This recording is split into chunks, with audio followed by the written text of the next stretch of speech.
반갑습니다. 오늘 예배의 자리에 나오신 여러분들 주님의 이름으로 축복하고 환영합니다. 오늘은 이제 사순절 첫 번째 주일입니다. 사순절은 성경에 근거한 절기는 아닙니다.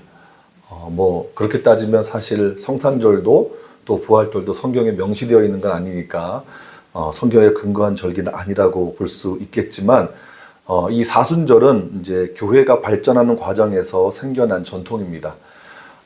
AD 325년에 니케아 공의회라는 것이 열렸는데 그때로부터 이제 사순절이 시작되었습니다.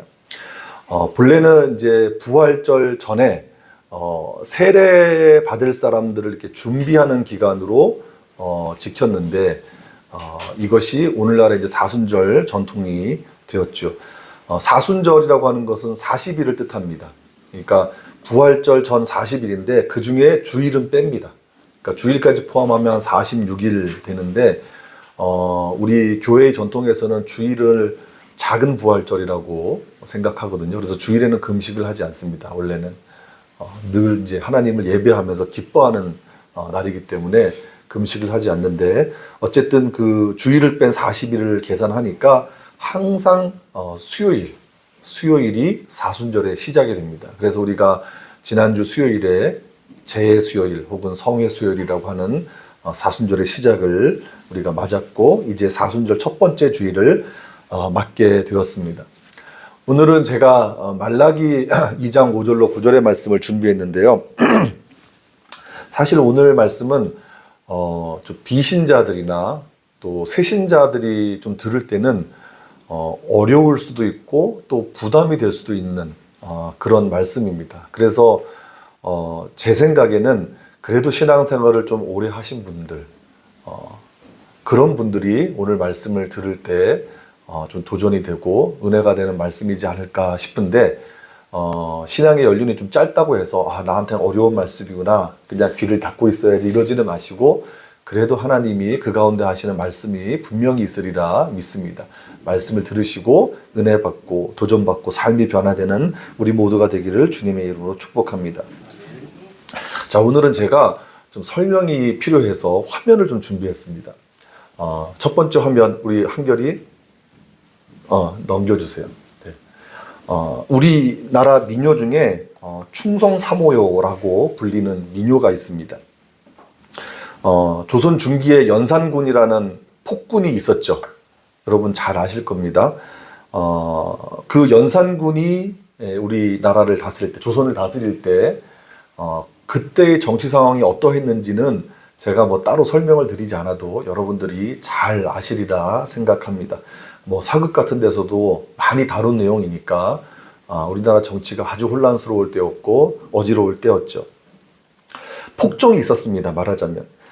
그런데 그 폭정에 반대해서 연산군의 이복 동생을 왕으로 옹립하는 중종 반정이 1506년에 일어납니다.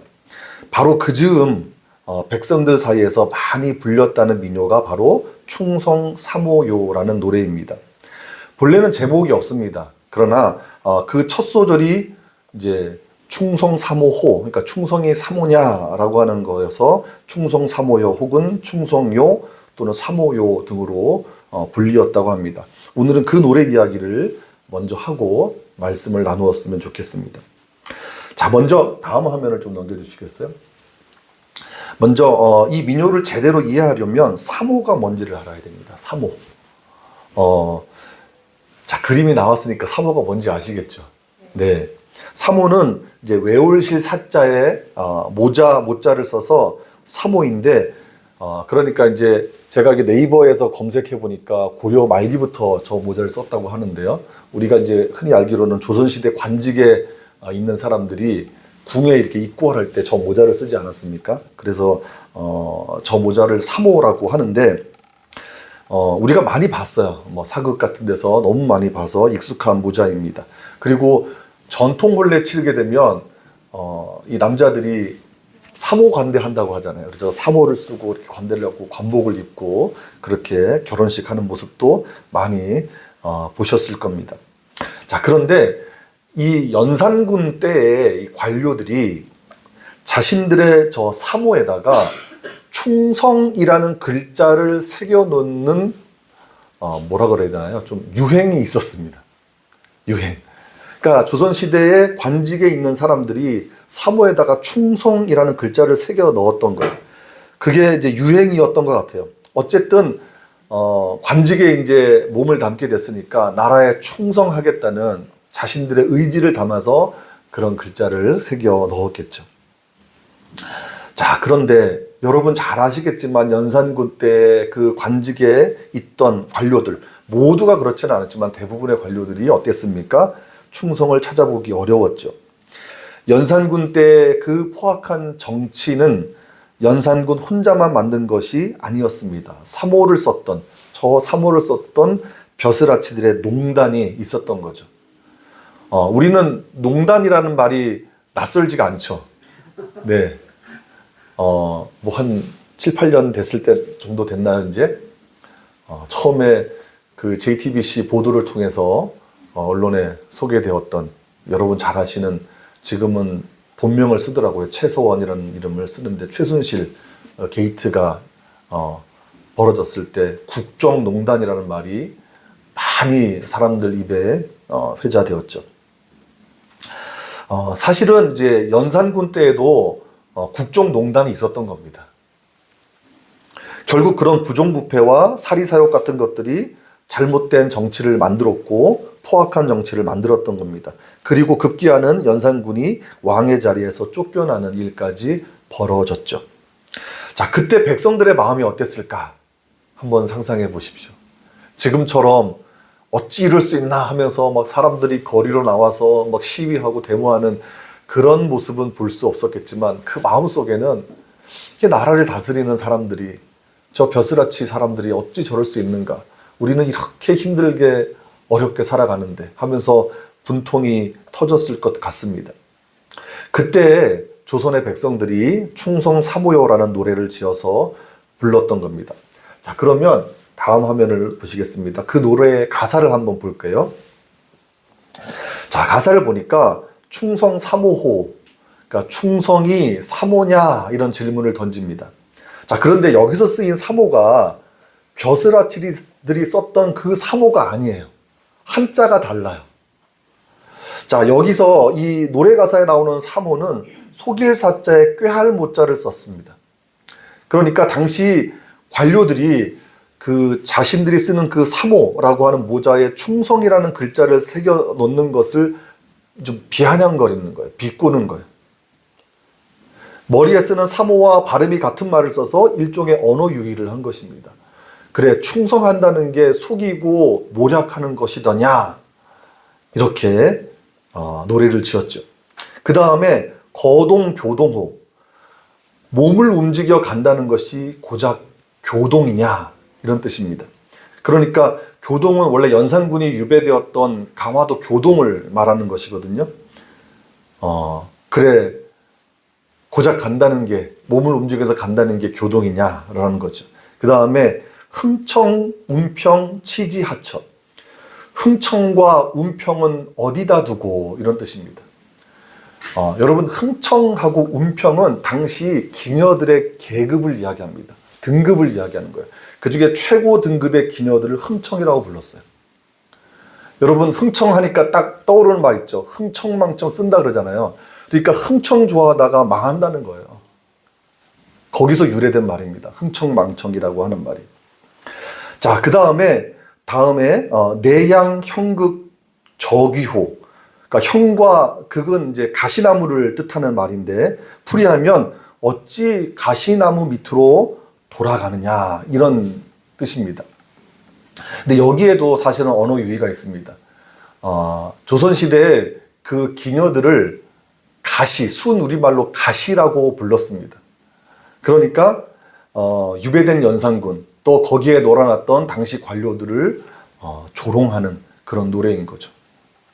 자, 어쨌든 충성이 사모냐 하는 질문을 이 백성들이 지어서 노래로 만들어서 그런 질문을 던졌는데 그 질문을 한번 생각해 보십시오. 나라에 충성하는 게 사모라고 하는 그 관직에 들어갔을 때 쓰는 그 모자만을 쓴다고 되는 일은 아니죠. 우리 속담에 사못 쓴 도둑놈이라는 말이 있는데, 나라의 녹을 먹으면서 충성은커녕 부패의 주범이 되는 경우가 얼마나 많습니까? 그 당시에도 있었고 지금도 있습니다. 그리고 그 사모에 충성이라는 글자를 새기는 게 무슨 의미가 있겠습니까? 충성이라는 글자를 새겨놓고 온갖 부패의 주범이 되는 그 관직에 있던 사람들이 그 충성이라는 글자가 도대체 무슨 의미가 있겠습니까? 좋게 봐서 의지의 표현 정도밖에 안 되는 거죠. 진짜 충성은 그 사람의 위치나 그 사람의 의지로 드러나는 게 아니라 그 사람의 실제 삶을 통해서 드러나는 거죠. 충성스러운 마음이 있다면 충성스러운 행동이 나와야 되는 거예요. 자, 우리와 하나님의 관계도 마찬가지입니다. 하나님께 신실하다는 것은 목사라는 위치에 있어야 하나님과의 관계가 신실해지는 게 아니에요. 장로라는 위치에 있어야 하나님과의 관계가 신실해지는 게 아니에요. 어떤 직분이나 직임이 그 사람의 신실함을 보증하는 게 아니에요. 사못 쓴 도둑놈이 있듯이 부패한 성직자가 있을 수 있고 잘못된 길을 가는 직분자도 있을 수 있는 겁니다. 또 하나 중요한 것은 우리가 경건한 고백을 한다고 해서 혹은 영성일기를 쓰거나 제자훈련을 받거나 작정기도를 하거나 하는 식으로 신앙적인 의지를 드러낸다고 해서 하나님께 신실한 것도 아닙니다. 조금 과격하게 얘기하면 그런 건 다 껍데기에 불과합니다. 하나님이 주목하시는 것은 우리에게 진리의 삶이 있느냐 하는 것입니다. 구체적으로 얘기하면 우리가 우리에게 하나님의 사랑을 실천하고 하나님의 정의를 시행하는 삶이 있느냐 하는 것입니다. 그것으로 하나님을 향한 우리의 신실함이 드러나고 증명된다는 얘기입니다. 예레미야 5장 1절 말씀에 보면 하나님께서 예루살렘을 심판하시기 전에 그 땅에 정의를 행하고 진리를 구하는 자가 한 사람이라도 있으면 그 성읍을 용서하신다는 말씀이 있습니다. 하나님의 눈이 진리의 삶을 찾고 있다는 말씀입니다. 이제 오늘 본문을 살펴보겠습니다. 여러분, 오늘 본문은 제사장들을 책망하는 말씀입니다. 구약시대 제사장들은 특별한 위치에 있었죠. 여러분 잘 아실 겁니다. 레위 지파 중에서 그것도 아론의 후손들만이 제사장의 직무를 맡았습니다. 그들은 특별한 위임식을 거쳐서 예배를 인도하고 제사를 드리고 하나님의 뜻을 해석하면서 하나님과 백성 사이를 중재했습니다. 자, 출애굽기 말씀에 보면 그들은 또 하나님께서 명하신 거룩한 옷도 지어 입었습니다. 특별히 순금으로 패를 만들어서 그 위에 여호와께 성결이라는 글자를 새기고 머리에 쓰는 관 위에 메었습니다. 화면을 한번 보시겠어요?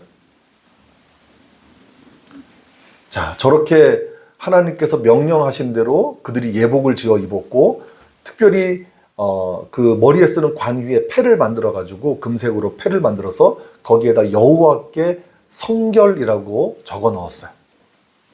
다음 화면을 좀 크게 저런 식으로.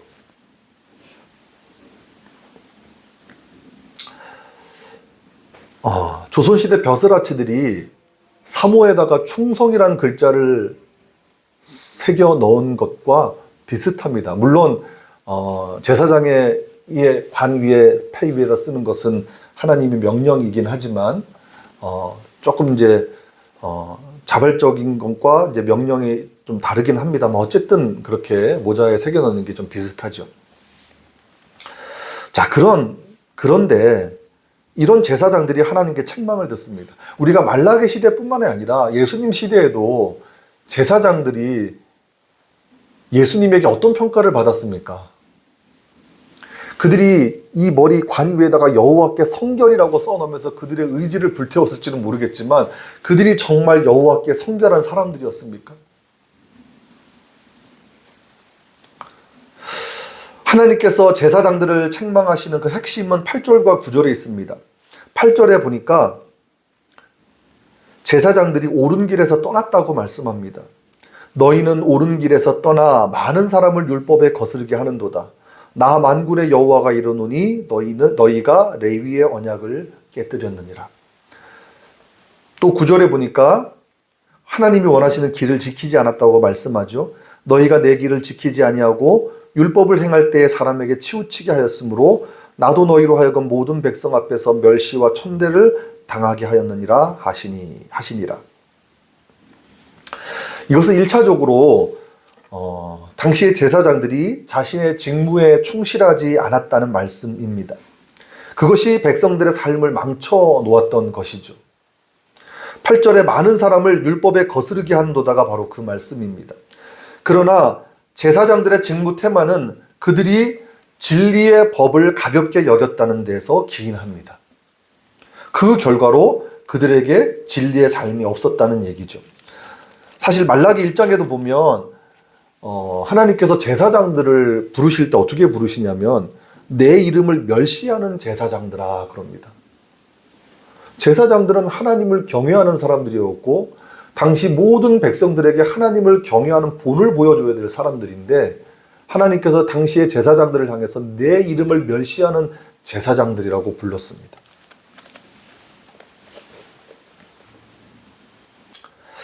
제사장들이 그 진리의 법을 가볍게 여겼기 때문에 하나님을 멸시하는 꼴이 되었고 그 결과로 그들에게도 진리의 삶이 없었다는 얘기입니다. 과거에는 진리의 법이 있었는데 지금은 그렇지 않다는 책망입니다. 자, 여러분 8절을 다시 한번 보십시오. 제사장들은 옳은 길에서 떠났고 그래서 많은 사람을 율법에 거스르게 했다고 책망하죠. 율법에 거스르게 했다는 것은 제사장의 인도를 받는 사람들이 돌뿌리에 걸려서 넘어지듯 실족하게 했다는 것입니다. 제사장의 1차적인 역할은 제사의 집례가 아니에요. 그 일도 물론 중요한 일이지만 제사장의 1차적인 역할은 백성들이 하나님을 알 수 있도록 그들을 바르게 인도하는 것입니다. 그게 레위의 언약입니다. 또 9절을 보십시오. 율법을 행할 때 사람에게 치우치게 했다고 말씀하죠. 이것은 제사장들이 율법을 편파적으로 적용하고 해석했다는 뜻입니다. 자의적으로 해석하고 사사로운 욕심에 따라서 율법을 행했다는 거예요. 막 생각나죠? 그런 모습들이, 오늘날 교회에 그런 모습들이. 물론 제사장들이 과거에는 그렇지 않았습니다. 하나님께서 레위 지파와 언약을 맺을 때만 해도 그들은 하나님을 경외하고 하나님의 이름을 두려워했습니다. 그들의 입에는 진리의 법이 있었고 입술에는 불의함이 없었습니다. 언제나 하나님과 동행했습니다. 말하자면 하나님이 주목하시고 기뻐하시는 진리의 삶이 그들에게 있었다는 이야기입니다. 하지만 언제부턴가 그들은 옳은 길을 떠나버렸고 여호와 하나님의 길을 지키지 않았습니다. 진리의 삶에서 떠났다는 얘기입니다. 그것이 그들의 직무마저도 소홀하게 만든 것이죠. 바로 여기에 하나님의 책망이 있었습니다. 말라기 시대의 제사장들은 제사장이라는 특별한 위치와 거룩한 직임을 가지고 있었지만 하나님이 기뻐하시는 삶은 없었던 것입니다. 또 제사장으로서 절기 때마다 수많은 희생 제사를 집례하고 또 율법의 길을 백성들에게 가르쳤지만 정작 그들 자신에게는 온전한 희생도 없었고 율법의 정신에서도 완전히 벗어나 있었던 것이죠. 하나님이 주목하시는 진리의 삶이 그들에게 없었다는 말씀입니다. 그러니 하나님께서 책망하실 수밖에 없고 더 나아가서 그들을 심판하시겠다고 말씀하시는 거죠. 영원히 제하여 버리겠다고 하시잖아요. 오늘 우리가 5절부터 읽었지만 3절에 보시면 제사장을 완전히 제하여 버린다는 말씀까지 있고 똥을 얼굴에 칠하겠다는 말씀까지 있습니다. 얼마나 하나님이 진노하셨으면 정말 혹독한 심판의 말씀이 아닐 수 없습니다. 제가 광고를 드렸죠. 우리가 이제 올해 12월 29일이 제가 이제 우리 교회라고 얘기할 때는 함께 걷는 교회와 움직이는 교회가 이렇게 이야기하는 건데, 함께 걷는 교회가 2014년 12월 28일에 개척 설립되어서 올해 12월 29일이 10주년 되는 해입니다.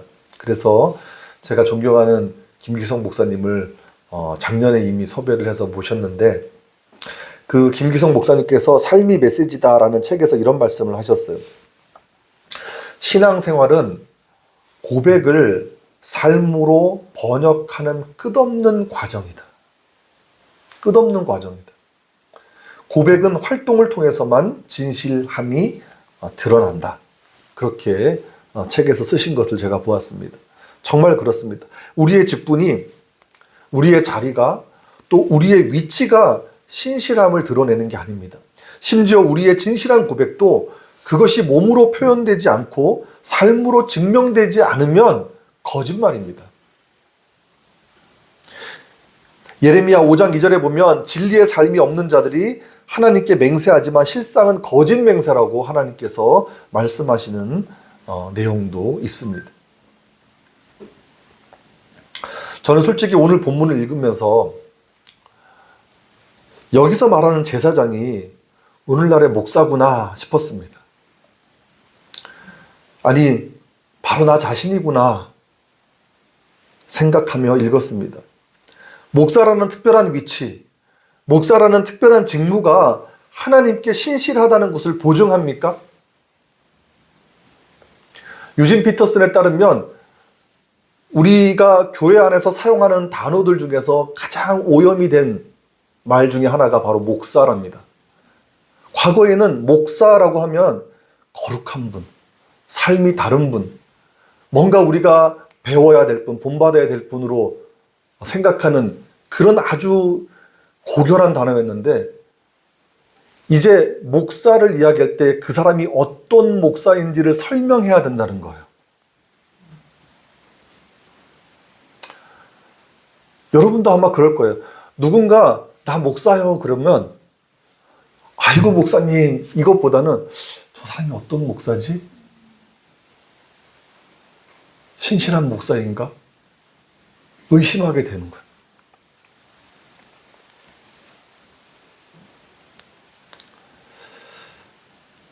목사라는 위치가, 그 직무가 하나님께 신실하다는 것을 보증하는 것은 절대로 아닙니다. 목사들이 하나님의 말씀을 전하고 예배를 인도하고 성도들을 돌본다고 하지만, 오히려 목사들 때문에 실족해서 믿음을 잃어버리고 신앙을 버리는 경우도 있다는 것을 우리가 너무도 많이 보고 있지 않습니까?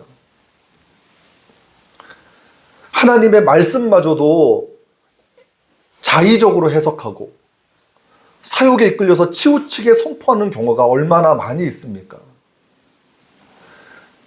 그런 목사들이 하나님의 책망, 하나님의 심판을 피할 수 있겠습니까?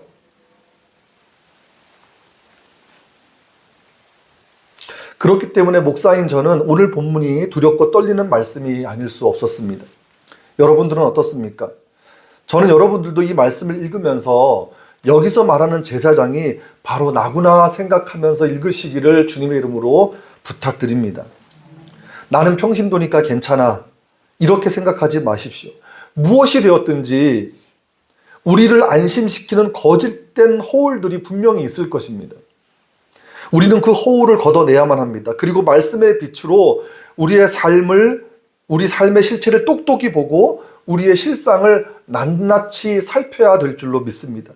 그러면 추하고 더러운 것들이 드러날 것입니다. 그때 우리는 하나님의 은혜를 구해야 되는 겁니다.